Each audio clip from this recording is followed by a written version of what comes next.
Hello student, good morning.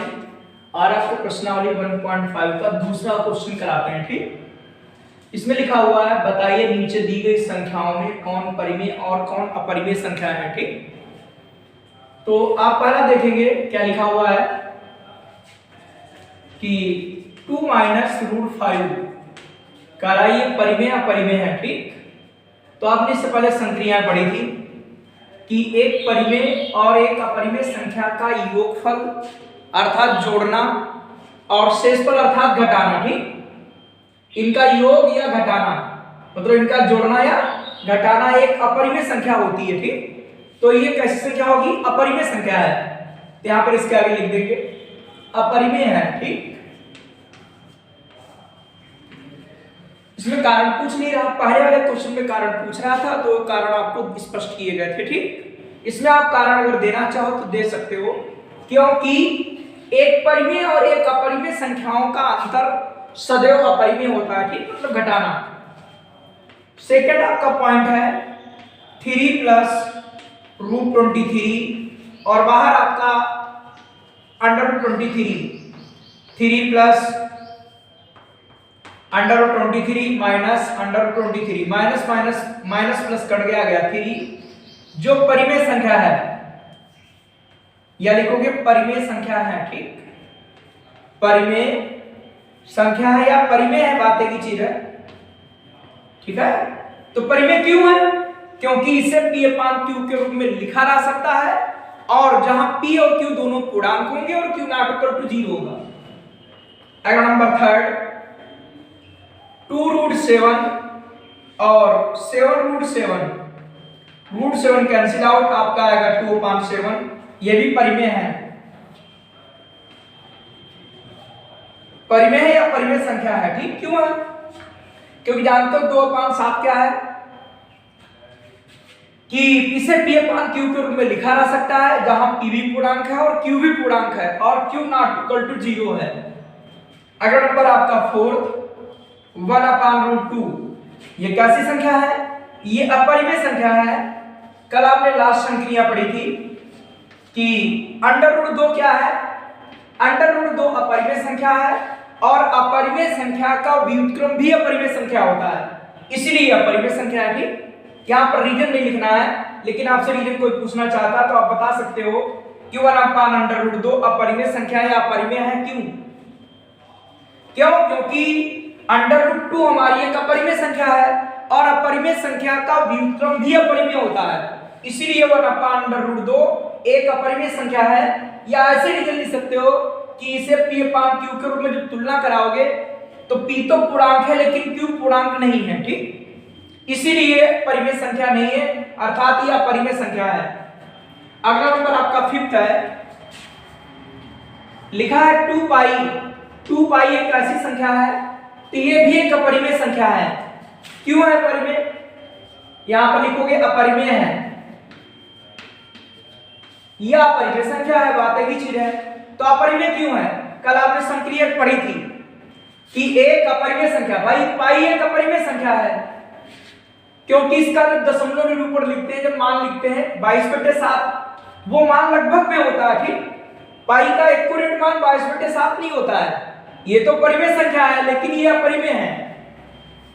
इसका जो दशमलव प्रसार होता है वो असांत अनावर्ती है, इसी कारण पाई एक अपरिमेय संख्या है। और कल आपने संख्या नंबर सेकंड पढ़ी थी कि एक अपरिमेय संख्या और एक परिमेय संख्या, परिमेय कौन सी? नॉन जीरो परिमेय संख्या का गुणनफल सदैव अपरिमेय होता है। ठीक, यह आपने पढ़ा था।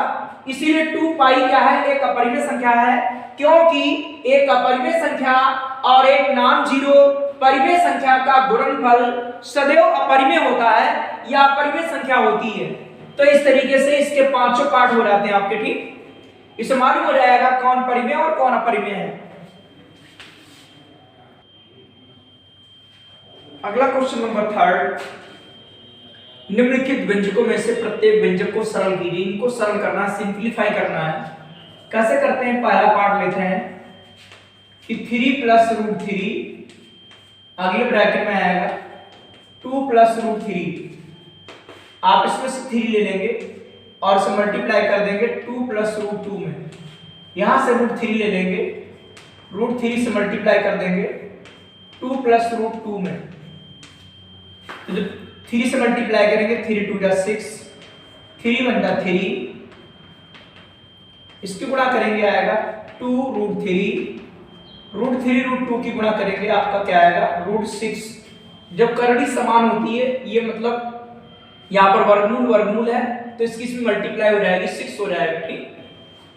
तो आ जाएगा क्या आपका आ गया 6 और प्लस क्या आएगा 3 रूट 3। ऐसे ही हो, इसमें कुछ जुड़ना तो है नहीं क्योंकि कोई समान तो है नहीं। तो आपका आ गया 6 plus 3 root 2 plus 2 root 3 plus root 6, क्योंकि कोई इसमें समान नहीं जो जुड़ सके, ठीक। अब आपका सेकंड भाग देखिएगा, लिखा है 3 प्लस रूट 3, अगले ब्रैकेट में है 3 माइनस रूट 3। आपने पढ़ा होगा क्लास 7 से फार्मूला स्टार्ट हो जाता है कि a प्लस बी और a माइनस बी बराबर आपका a square minus B square होता है, ठीक। तो आपका ये क्या लिखा है a प्लस बी और ये a माइनस बी, तो सूत्र क्या होगा a स्क्वायर बी स्क्वायर। तो यहां पर आ जाएगा 3 का स्क्वायर और रूट 3 का स्क्वायर। 3 का स्क्वायर क्या होगा 9, रूट 3 का स्क्वायर 3, 9 से 3 गया आपका 6, ये आपका सिंपलीफाई हो गया। इसके बाद इसका थर्ड भाग में क्या लिखा है रूट 5 और रूट 2 का होल स्क्वायर। अब आपने बचपन में फार्मूला पढ़ा होगा, क्लास 7 से पढ़ते चले आ रहे हो, a प्लस बी का होल स्क्वायर बराबर a square plus B square plus 2ab। तो यहां पर सूत्र लग जाएगा a square plus B square plus 2 और आएगा आपका a इंटू बी। रूट 5 का स्क्वायर 5 आएगा, रूट 2 का स्क्वायर 2 आएगा और आपका 2 आएगा, रूट 5 रूट 2 की गुणा आपकी रूट 10 आएगा, ठीक। 5 2 10, ये आ गया, ये जुड़ जाएगा 7 हो जाएगा। आप इसको नहीं जोड़ सकते हो क्योंकि इस पे करड़ी आपकी क्या लिखी रूट 10 और यहां ऐसा कुछ है नहीं, तो ये अलग ही रहेगा आपका 7 रूट 10, 7 प्लस 2 रूट 10 होगा भैया, ठीक। अगला नंबर इसका फोर्थ भाग है। फोर्थ भाग क्या लिखा है रूट 5 माइनस रूट 2, अगले ब्रैकेट में रूट 5 प्लस रूट 2। सूत्र यही लगेगा एक बार जोड़ लो एक बार घटा लो, a स्क्वायर बी स्क्वायर, तो इसमें एक बार घटा लो एक बार जोड़ लो, वही आ जाएगा आपका a स्क्वायर और इधर आपका आता है b स्क्वायर, रूट 5 का स्क्वायर 5 रूट 2 का स्क्वायर 2, 5 से 2 चला जाएगा आपका निकल आएगा 3, ठीक। इस तरीके से क्वेश्चन भी कंप्लीट आपका होता है। अब आपका चौथा क्वेश्चन है, वो भी लिखा है निम्नलिखित को सरल कीजिए, ठीक। देखो जो आपका दूसरा और तीसरा क्वेश्चन था वो एनसीईआरटी बुक का भी है और चौथा क्वेश्चन आपका एनसीईआरटी एग्जाम्पलर का है, ठीक। एनसीईआरटी एग्जाम्पलर देखिए इसको कैसे हल करते हैं, इसको भी लिखा सरल कीजिए। पहला नंबर क्वेश्चन ले लेंगे 3 रूट 5 5 रूट 2 और आपका है 4 रूट 5 और प्लस 3 रूट 2। इसको ले लेंगे पूरे मल्टीप्लाई कर देंगे 3 रूट 5 और अगला आएगा 4 रूट 5 प्लस 3 रूट 2, इसमें ले लेंगे माइनस 5 रूट 2, अगले ब्रैकेट में 4 रूट 5 प्लस 3 रूट 2। आपने इसमें 3 रूट 5 ले लिया, अगले में क्या लिया माइनस 5 रूट 2 ले लिया, पूरे मल्टीप्लाई करा देंगे। तो आप इसकी गुणा करेंगे क्या आएगा 4 3 12 होता है, रूट 5 की गुणा क्या आएगी 5 आएगी, प्लस लगाएंगे 3 की गुणा कितनी होगी 9 आएगी और रूट 5 रूट 10, रूट 5 और रूट 2 आ जाएगा रूट 10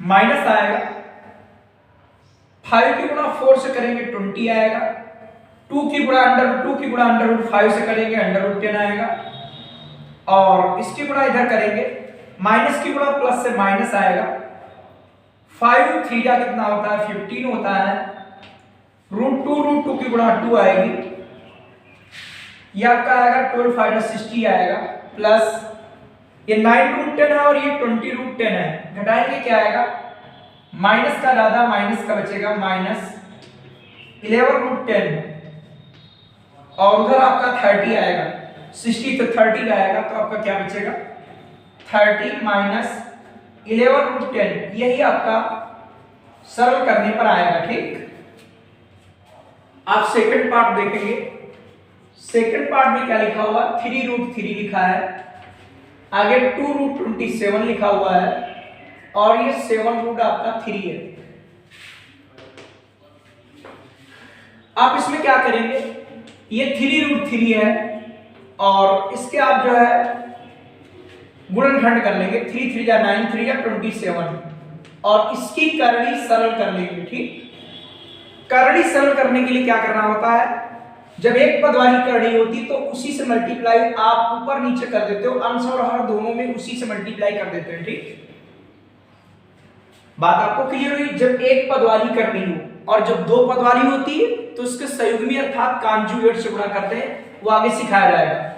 रूट का बाहर आ जाएगा, जोड़े का जब 3 बाहर आएगा तो 3 2 जा 6 हो जाएगा, 6√3 और ये आएगा 7√3 और √3 गुणा आपकी 3 हो जाएगी, इसको प्लस कर देंगे, आ जाएगा 9√3 और प्लस 7√3 अपान 3 से एलसीएम ले लेंगे, 3 जब एलसीएम ले लोगे इसमें 1 अपान में होता है, 3 से मल्टीप्लाई कराओगे तो 3 9 जा आपका 27√3 प्लस 7√3, आप 27 में 7 प्लस कर देंगे, आपका 34√3 अपान 3 आएगा। ये आपको क्लियर हुआ होगा, फिर से ध्यान दीजिएगा। इसके हमने गुणनखंड कर लिए, जोड़े का एक बाहर आ गया, 3 2 जा 6 होता है, 6 और 3 9√3 हो गया, ये 7√3 अपान 3 है, 3 एलसीएम ले लेंगे तो 3 से मल्टीप्लाई होगी, 3 9 जा 27√3 और प्लस 7√3, 27 और 7 कितना हो 34√3 अपान 3, ये आपका दूसरा हल करने पर आया। अब इसका तीसरा पार्ट देखेंगे, तीसरे पार्ट में लिखा है √3 माइनस √2 का होल ऑफ स्क्वायर, इसमें क्या आएगा a स्क्वायर प्लस आपका क्या आएगा b स्क्वायर आएगा माइनस 2a इंटू बी, ये आपने फार्मूला पढ़ा होगा, a माइनस b का होल स्क्वायर बराबर a square plus b square minus 2ab, तो √3 का स्क्वायर 3, √2 का स्क्वायर 2, ये आपका 2 रहेगा और ये √6 आएगा, 3 2 5 2√6, ये आपका तीसरा भी सरल करने पर आएगा। इसके बाद अगला फोर्थ पार्ट इसका देखेंगे, फोर्थ पार्ट में लिखा हुआ है 3 अपान √8 1 अपान √2, ये आएगा 3 √8 क्या आएगा 2 इंटू 2 इंटू 2, ये आएगा 1 अपान √2, ये आपका 2 बाहर आ जाएगा, 3 अपान आएगा 2√2, ये आएगा 1 अपान 2√2। हर बराबर करने के लिए इसमें 2 से मल्टीप्लाई करेंगे, अंश और हर में, नीचे आपका एलसीएम ले लेंगे 2√2, ऊपर क्या आएगा 3 प्लस 2, 3 प्लस 2 कितना होता है 5, नीचे क्या आएगा 2√2, √2 से ऊपर नीचे मल्टीप्लाई करा देंगे, क्योंकि करनी को सरल करना है तो √2 हर में सरल करना है तो √2 से मल्टीप्लाई करा देंगे ऊपर नीचे, ऊपर आ जाएगा 5√2 और √2 गुना कितने हैं 2, 2 जा कितना हुआ 4। इस तरीके से आपका चौथा पार्ट भी सरल हो जाता है कि √8 है, इसके फैक्टर कर लेंगे 2 इंटू 2 इंटू 2, जोड़े का बाहर निकाल लेंगे, आप हर बराबर करने के लिए इसमें 2 से मल्टीप्लाई करेंगे, 2√2 लघुत्तम ले लेंगे, एलसीएम ले लेंगे, यहां पर आ जाएगा 3 प्लस 2 5 होता है, √2 को सरल करने के लिए √2 से ऊपर नीचे गुणा कर देंगे और आपका हर सरल हो जाएगा। ठीक,